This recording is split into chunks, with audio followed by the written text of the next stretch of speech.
असली दरिंदा मिल गया। कोलकाता केस पूरा सुलझा केस। क्या क्या हुआ, आइए आज के इस वीडियो में विस्तार से जानते हैं। दोस्तों, अभी अभी कोलकाता केस को लेकर एक ऐसी वीडियो सामने निकल कर आ रही है जिसको देखने के बाद हर कोई दंग है। सीबीआई तो सर पकड़कर बैठ गई है क्योंकि इस वीडियो ने पूरे केस को ही पलट डाला है। इस नई वीडियो ने ऐसे ऐसे खुलासे किए हैं जो अभी तक नहीं हो पाए हैं। अगर ये वीडियो सीबीआई के हाथ ना लगती तो असली हैवान पकड़ में आता ही नहीं और अपनी हैवानियत का शिकार किसी और को बनाता। इसी तरह की महत्वपूर्ण और ज्ञानवर्धक जानकारी प्राप्त करने के लिए हमारे चैनल समृद्धि को सब्सक्राइब करें और बेल आइकन को प्रेस करें ताकि नई वीडियोस की अपडेट आपको सबसे पहले मिल सके। दोस्तों, यकीन मानिए, जो अभी अभी नई वीडियो कोलकाता केस को लेकर सामने आई है, इसको देखने के बाद सीबीआई का पूरा डिपार्टमेंट तो हैरान ही है। साथ ही साथ पूरे पुलिस डिपार्टमेंट के होश उड़ गए हैं।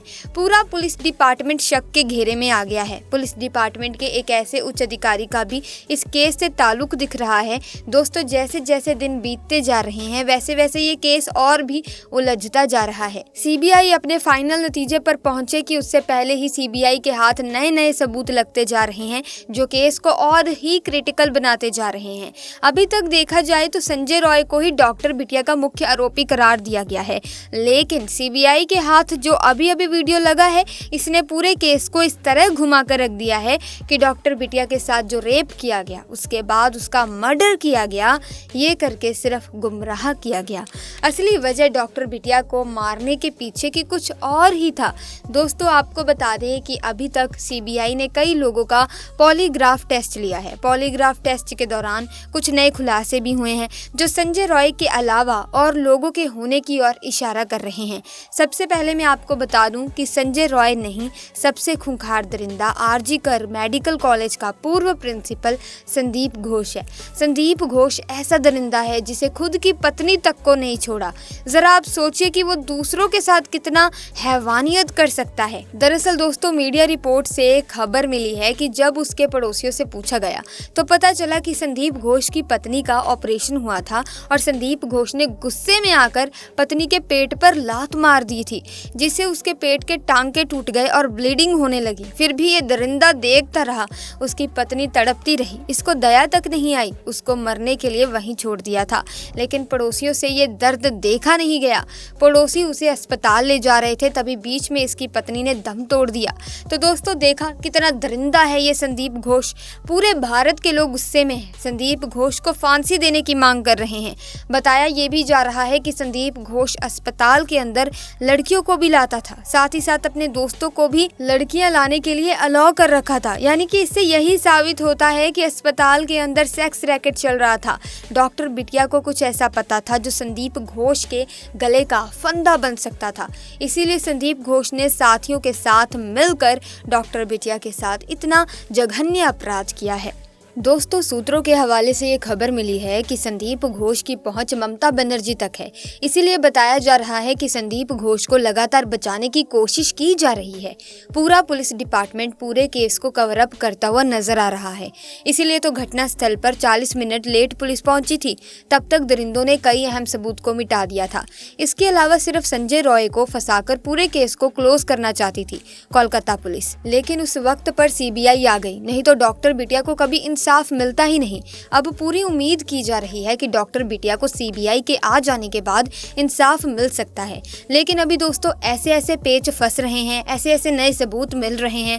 कुछ ऐसे भी सबूत हैं जिनकी तलाश सीबीआई कर रही है, लेकिन अभी हाथ कुछ नहीं लगा है जो कि डॉक्टर बिटिया के इंसाफ मिलने में रुकावट पैदा कर रहे हैं।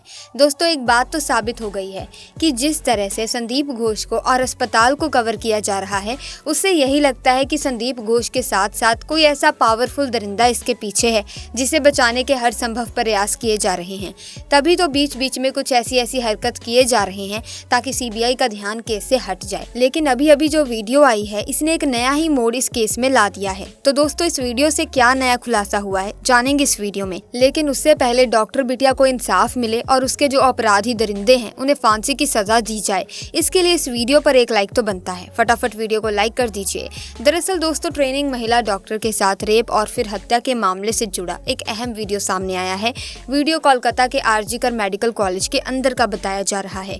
जानकारी सामने आई है कि ये वीडियो घटना के तुरंत बाद का है। वीडियो में देखा गया है कि सेमिनार रूम के भीतर शव फर्श पर पड़ा है। शव को नीले कपड़े से ढका गया है। शव को ढकने के लिए बगल में सिर्फ 5-6 फीट का सफेद कपड़ा लटका हुआ है। टेबल पर एक बैग भी रखा हुआ है जो कि डॉक्टर बिटिया का है, जिसके साथ दरिंदगी की गई थी। और वीडियो घटना के कुछ देर बाद का बताया गया है। इसी से जुड़ा एक और वीडियो मिला है जिसमें देखा गया सेमिनार रूम के सामने और अंदर बड़ी संख्या में लोगों की भीड़ जमा है। इस केस की जांच कर रही सीबीआई ने सुप्रीम कोर्ट में दावा किया था कि क्राइम सीन के साथ छेड़छाड़ की गई है, जिसकी इस वीडियो से पुष्टि की जा सकती है। लेकिन कोलकाता पुलिस का कहना है कि वीडियो में वही लोग दिख रहे हैं जिन्हें वहां रहने की इजाजत दी गई थी। इससे पहले एक वीडियो भी सामने आया था जिसने पश्चिम बंगाल सरकार और कोलकाता पुलिस की कार्यशैली पर बड़ा सवाल खड़ा कर दिया। 45 सेकंड के इस वीडियो को 9 अगस्त की सुबह उसी सीन ऑफ क्राइम का बताया जाता है जहां अस्पताल के अंदर ट्रेनी डॉक्टर के साथ रेप और कत्ल जैसी भयानक वारदात हुई थी। इस वीडियो में सीन ऑफ क्राइम में लोगों की भीड़ दिखी, जिसमें वो एक दूसरे से बात करते, ताकते, झांकते और मोबाइल फोन चलाते देखे गए। इससे भी ज्यादा हैरानी की बात ये कि लोगों की इस भीड़ में पुलिस वाले भी मौजूद रहे। कोलकाता पुलिस ने वीडियो को 9 अगस्त की सुबह अस्पताल के सेमिनार रूम का तो माना है, लेकिन उसका कहना है कि तब तक उसने लाश के इर्द गिर्द वाली जगह को क्वाड ऑफ कर दिया था, यानी घेर दिया था, और ये लोग उस घेरेबंदी वाली जगह के बाहर खड़े हैं। लेकिन कोलकाता पुलिस की इस सफाई से यही साफ है कि इतने सारे लोग इस सेमिनार हॉल के अंदर तब घुस आए जब हॉल में लाश पड़ी थी, और सीन ऑफ क्राइम को सुरक्षित करना पहले और सबसे बड़ी जरूरत थी। इस वीडियो में कुछ लोगों की पहचान का दावा भी किया गया है। इस वीडियो में आरजीकर अस्पताल की पुलिस चौकी के इंचार्ज संजीव चट्टोपाध्याय, वकील शांतनु दे, तत्कालीन प्रिंसिपल संदीप घोष के पीए प्रसून चट्टोपाध्याय और फोरेंसिक डेमोस्ट्रेट देवाशीष सोम को देखे जाने का दावा किया गया है। ऐसे में सवाल ये उठता है कि आखिर इतने सारे लोग सीन ऑफ क्राइम पर क्या कर रहे हैं। अजीब बात है ना। अजीब बात तो है ही, क्योंकि इस भीड़ में अस्पताल के डॉक्टर और स्टाफ के साथ साथ कई बाहर के लोग भी हैं जिनके कायदे से यहाँ होने का कोई तुक ही नहीं बनता है। इस हालात पर अब पुलिस को जवाब देना नहीं बन रहा है। हालांकि कई एक्सपर्ट सवाल उठा रहे हैं कि तब तक जब जांच की शुरुआत भी नहीं हुई थी तो पुलिस ने ये कैसे समझ लिया कि जहां लाश पड़ी है वहीं कत्ल हुआ है। ऐसा भी तो हो सकता है कि कत्ल कहीं और हुआ हो और फिर सेमिनार हॉल के ही किसी दूसरे हिस्से में हुआ और लाश को खींचकर दूसरे कोने पर लाकर फेंक दिया गया हो। ऐसे में पुलिस ने सेमिनार हॉल में लोगों को एंट्री देकर केस का कबाड़ा कर दिया। उधर सीबीआई की छानबीन में साफ हुआ कि वारदात की रात आरोपी संजय रॉय ने जिस बाइक का इस्तेमाल कर आरजीकर अस्पताल तक की दूरी तय की, वो बाइक भी किसी और की नहीं बल्कि कोलकाता पुलिस की ही थी। ये बाइक कोलकाता पुलिस कमिश्नर के नाम पर रजिस्टर्ड है। सीबीआई ने फिलहाल इस बाइक को जब्त कर लिया है। लेकिन सवाल ये उठता है कि जब आरोपी संजय रॉय एक पुलिसकर्मी नहीं है तो फिर वो सरकारी बाइक का इस्तेमाल कैसे कर रहा था। कैसे ऐसे आपराधिक चरित्र वाले शख्स को कोलकाता पुलिस ने अपनी बाइक का इस्तेमाल करने की छूट दे रखी थी। बाइक का इस्तेमाल करने वाला संजय कत्ल के मामले में गिरफ्तार तो हुआ ही, लेकिन इससे पहले भी उसने कानून तोड़ने में कोई कमी नहीं की थी। वो इस बाइक से नशे की हालत में वारदात की रात कोलकाता की सड़कों पर घूमता रहा। उसने अलग अलग रेड लाइट एरिया का दौरा भी इस बाइक से किया और कम से कम 15 किलोमीटर तक बाइक शराब के नशे में धुत होकर चलाई। बताते चले कि सीबीआई ने सुप्रीम कोर्ट में दाखिल अपनी स्टेटस रिपोर्ट में दावा किया था कि आरजीकर मेडिकल कॉलेज में क्राइम सीन यानी मौके पर छेड़छाड़ की गई है। पुलिस ने अंतिम संस्कार के बाद एफआईआर दर्ज की थी। इस पूरे घटनाक्रम के दरमियान अस्पताल प्रशासन पूरी तरह उदासीन रहा। केस में लीपापोती और पर्दा डालने की कोशिश की गई। घटना की सूचना भी परिजनों को देर से दी गई थी। सीबीआई ने कई चौंकाने वाले खुलासे किए। Kolkata doctor rape murder case की जांच फिलहाल सीबीआई के हाथों में है। सूत्र बताते हैं कि सीबीआई मामले में पूर्व प्रिंसिपल संदीप घोष में लगातार पूछताछ और 10 लोगों की पॉलीग्राफ टेस्ट के बाद केस को सुलझाने के करीब पहुंच गई है। जांच एजेंसी जल्द ही बड़े एक्शन की तैयारी में है। सूत्रों के मुताबिक 1-2 दिन में बड़ा एक्शन हो सकता है। तो दोस्तों, हम यही कहेंगे कि जल्द से जल्द संजय रॉय, संदीप घोष और इसके जो और कातिल हैं उन्हें फांसी की सजा दी जाए, उन पर रहम ना किया जाए। ये इतने खतरनाक दरिंदे हैं, अगर इन्हें खुला इस समाज में छोड़ दिया जाएगा तो ये किसी और को भी शिकार बनाएंगे। इनके साथ ऐसी कड़ी कार्रवाई करनी चाहिए ताकि जो और भी दरिंदे बिल के अंदर छुपे हुए हैं उनकी रूह तक कांप जाए और वो इस तरह के खतरनाक क्राइम करने से खुद को रोक पाए। अब दोस्तों, एक थ्योरी के अनुसार बहुत पहले दावा किया जा रहा था कि संजय रॉय को फंसाया जा रहा है। संजय रॉय आरोपी तो है, लेकिन ये मुख्य आरोपी नहीं है। संजय रॉय ने बिटिया के साथ घिनौना काम किया तो था, लेकिन उसके साथ और भी थे। लेकिन सीबीआई को इसके खिलाफ कोई सबूत नहीं मिलता है, इसीलिए सीबीआई को लगता है कि लोग ऐसे ही कह रहे हैं। लेकिन जब डॉक्टर बिटिया के मोबाइल को चेक किया जाता है तो यकीन मानिए उसमें जब संजय की सच्चाई पता चलती है तो सीबीआई को ये समझ में आ जाता है कि सच में संजय रॉय को 4 करोड़ 20 लाख रुपए इसीलिए दिए गए थे ताकि वो ये पूरे का पूरा जो जघन्य अपराध है वो अपने सर पर ले ले। तभी तो जब संजय रॉय को पहली बार पुलिस ने पकड़ा था तभी संजय रॉय कह रहा था कि हाँ मैंने ही अपराध किया है, मुझे सजा जल्दी से जल्दी दो और मामला खत्म करो। तब भी पुलिस ने एक बार सोचा था कि आखिर संजय रॉय ने एक ही बार में अपराध को कबूल कैसे कर लिया। अभी तक तो हमने जांच भी नहीं किया, फोरेंसिक रिपोर्ट भी नहीं आई और संजय रॉय अपने आप को आरोपी मान बैठा है। ये इसके पीछे 4 करोड़ 80 लाख बोल रहा था। यही नहीं, एक चश्मदीद गवाह ने ये भी जानकारी दी कि प्रिंसिपल के घर पर छापा मारा जाए। इसके बाद ईडी और सीबीआई मिलकर के प्रिंसिपल के घर मौजूद एक तहखाना जो अंडरग्राउंड में बना हुआ था उसमें जब छापा मारता है तो यकीन मानिए जो सामने निकल कर आता है उससे सीबीआई और ईडी दोनों हिल जाती है। दरअसल बता दें कि सीबीआई और ईडी को छापे में मिलता है 2000 कैसेट। जी हाँ, 2000 कैसेट, साथ में मेमोरी कार्ड, 2 हार्ड डिस्क और कई करोड़ रुपए और 1 लाख का कैमरा और साथ ही बहुत सारे ऐसे इक्विपमेंट जो ये जघन्य अपराध करने में काम आते हैं। ये सब मिलने के बाद सीबीआई और ईडी तो दंग ही रह गए। इस पूरे केस को अब ईडी भी संभालेगी क्योंकि इसमें अरबों रुपए का खेल है और 4 करोड़ 80 लाख की रिश्वत की बात की गई है। तो अब इस केस में सिर्फ सीबीआई नहीं बल्कि ईडी भी इन्वॉल्व हो चुकी है। दरअसल बता दें कि इसके साथ ही साथ ये भी पता चला कि डॉक्टर बिटिया के इस अपराध का सबसे मेन आरोपी जो प्रिंसिपल है उसके बारे में पहले से पता चल गया था।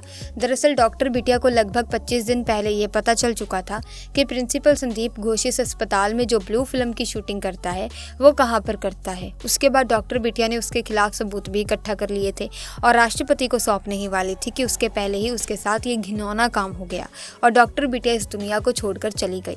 अगर डॉक्टर बिटिया जिंदा होती तो हमें कुछ और ही घोटाला सुनने को मिलता। लेकिन डॉक्टर बिटिया के जाने के बाद कितना दुर्भाग्य है कि उनका केस आज पूरी दुनिया में हर जगह ब्रेकिंग न्यूज बन रहा है और कौन इस केस को नहीं जानता है। इस केस की बात हर एक इंसान के कानों तक पहुंच चुकी है। यही नहीं, प्रिंसिपल के घर छापा मारने से लेकर बिटिया के घर के मोबाइल को चेक करने के बाद सबसे बड़ी खबर जो निकल कर आ रही है कि जो प्रिंसिपल है वो 4 करोड़ 80 लाख इसने दिए थे, वो पैसा ट्रांसफर हुआ था संजय रॉय के पास, इसीलिए संजय रॉय पहले दिन से ही उन आरोपों को मान रहा था।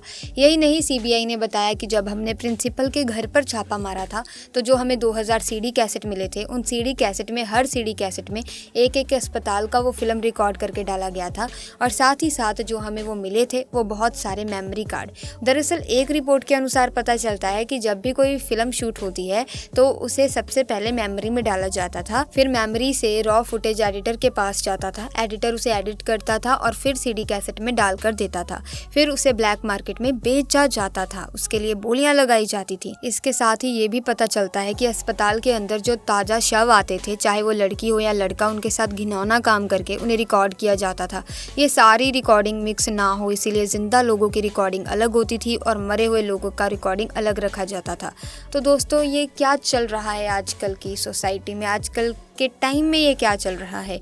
मतलब कि जिंदा तो जिंदा, मरे लोगों को भी नहीं छोड़ा जा रहा। इसी के साथ आज की वीडियो को यहीं समाप्त करते हैं। इन सब चीज़ों के बारे में आपका क्या कहना है कमेंट्स में ज़रूर बताना। हम मिलेंगे जल्दी, तब तक के लिए धन्यवाद।